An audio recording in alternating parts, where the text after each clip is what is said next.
شبہات سے دوری کے لیے افضل ترین نسخوں میں سے ایک نسخہ یہ ہے کہ مسلسل باوضو رہیں.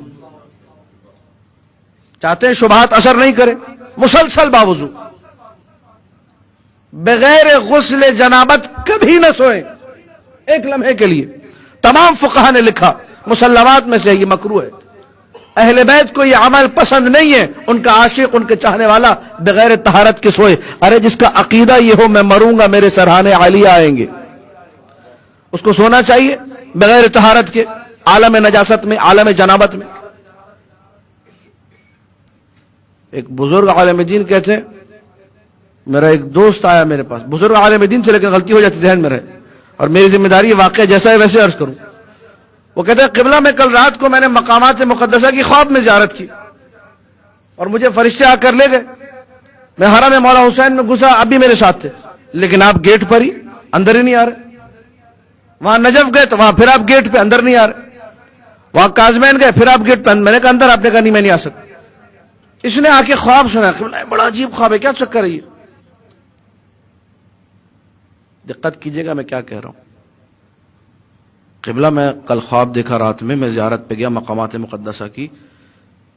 جس زیارت کے لیے میں داخل ہو رہا تھا، اس نے دخول پڑھ کے آپ باہر ہی بیٹھے ہوئے جوتوں کے پاس. میں نے کہا اندر آئے تو آپ آ نہیں سکتے. جیسے انہوں نے سنا کیا کہنے لگے، کہنے لگے میری غلطی تھی. کیا غلطی تھی؟ کہا کہ میں غسل جنابت کیے بغیر سو گیا تھا. اللہ اکبر. اگر انسان طہارت کے بنا بستر پر سو جائے ان برکات سے، ان فیوزات سے محروم ہو جاتا ہے. من بات علی فراشہ علی طہر فکأنما احیا اللیل جمیعا. جس نے رات وضو کے ساتھ، طہارت کے ساتھ گزاری، گویا کہ ساری رات عبادت کی ہے. من بات علی فراشہ وہو علی وضوء صار فراشہ کالمسجد. حدیث رسول بہار میں موجود ہے. جو وضو کر کے سوئے، جس بستر پہ، جس فارم پہ وہ سو رہا ہے، وہ بستر، وہ جگہ اس کے لیے مسجد کا حکم رکھتی ہے.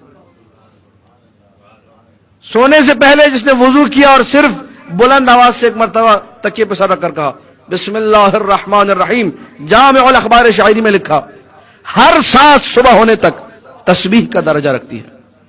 کتنا چھوٹا عمل ہے. شبہات سے دور ہونا، ایک اینٹی وائرس لگانا ہے.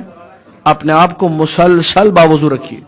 جتنی زیادہ طہارت ہوگی اتنا زیادہ ذکر علی میں آپ لوگ معجزن ہوں گے، اتنا زیادہ فضائل علی سمجھ میں آئیں گے، اتنا زیادہ عقیدہ مضبوط اور پختہ رہے گا.